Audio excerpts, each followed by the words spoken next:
Hey guys, how's it going? Today I wanted to talk about the subject of debt. So, something that's always impressed me a lot in America is that most people are in debt. I think they're just used to it. They're raised with the fact that credit cards are okay, and that it's okay to use them a lot, and it's okay to use them to their max, and also to go to school and get a $40,000 a year education and get more and more into debt, which is very surprising because it's cool to think big. It's nice to have big houses and get leased cars, I guess, but if you're overstretching yourself and you're not able to sustain that, then we go into market crashes and a lot of really bad things, and people become homeless, or they just can't live to the standards that they were used to living to. So I thought it was very interesting when I came to America that credit cards were such a big thing, because we have credit cards in Europe, but they're very different. They're meant to be paid after 1 month. So you can get stuff on credit, but you're supposed to pay it pretty fast. And you're not really allowed to go into those huge debts that a lot of people in America are getting themselves into, because once one credit card ends and you've maxed it out, then as long as you've made a couple payments and stuff like that, then you're able to actually open more credit cards and keep on going into that vicious circle, which is very interesting, because I feel that you just keep on going. It's just so easy to get that extra money in the beginning. And for example, even as a student, you're basically given a free trip to credit land, because a lot of times when they give you those student loans, you don't actually have to pay anything until you graduate. So a lot of people will stay in debt for numerous years, because they just accumulated to such a huge amount that when they graduate, they're like, oh my god, now I have to pay back over $100,000 or $200,000. And what's crazy is that if, let's say, studying 1 year in one college is $40,000, then by the time you've paid that debt, you're actually paying close to almost 200% of what you would have paid. So you might end up paying $74,000 per year. It's ridiculous.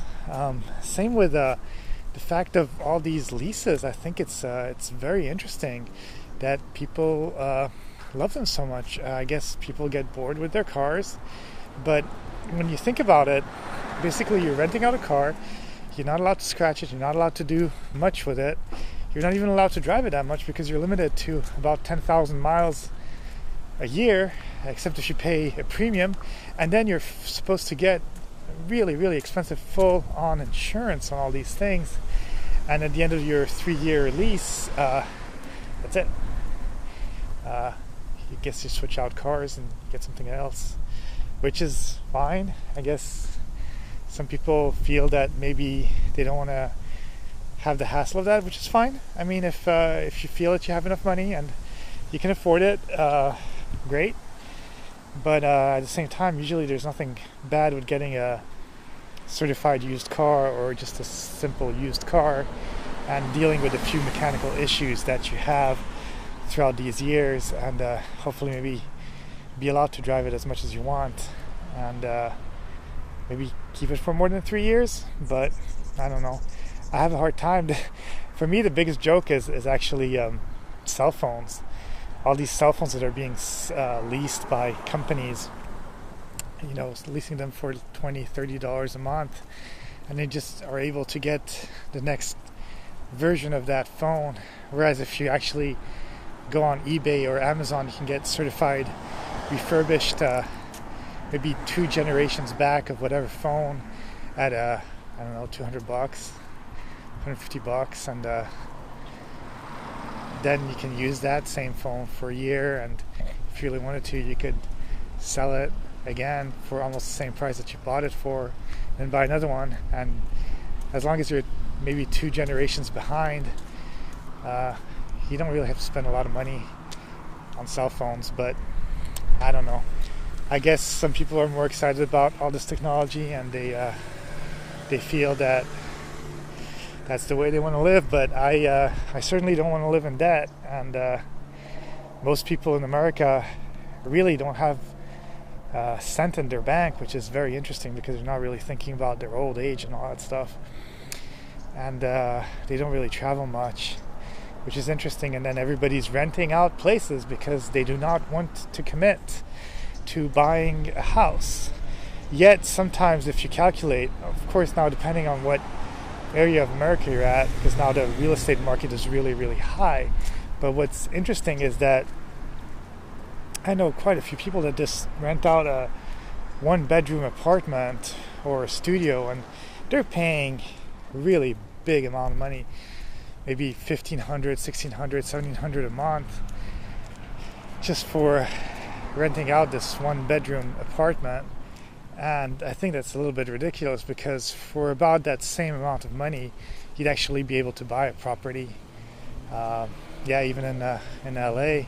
The thing is, of course, you have to have the down payment, but since everybody lives in debt here in America, then nobody has the money for the down payment, and it's kind of like a vicious circle. Basically, you're never able to own anything. So yeah, that's really weird, because you see all these people like driving Teslas and BMWs and Mercedeses and all that stuff, and literally all these people are poor. Like, they're really poor. They might have one thing that looks fancy, but everything else in their life they don't own, including their car, their phone, and even the place they live in. So yeah, that's why, like, I think when people understand that owning assets is really, really important, once they start owning assets that can appreciate with time, then that's when people will become actually richer. Because unfortunately nowadays people don't seem to understand that. They don't want to live in the now. They want to have their fancy car now, and maybe they could have saved for 5 years, driven a normal car, and then they could have actually owned that really cool car, or even something better. And same with apartments, cell phones, all that stuff.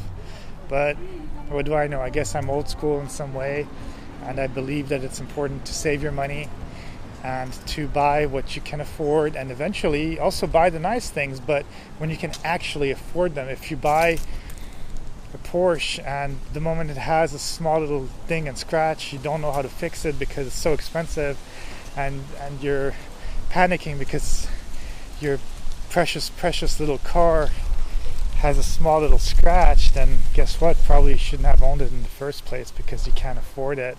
You should be able to have a Porsche, and if it gets a scratch, you either get it fixed, or hell, not even care about it, because you know you can buy a second one just like that. So that's how I want to live.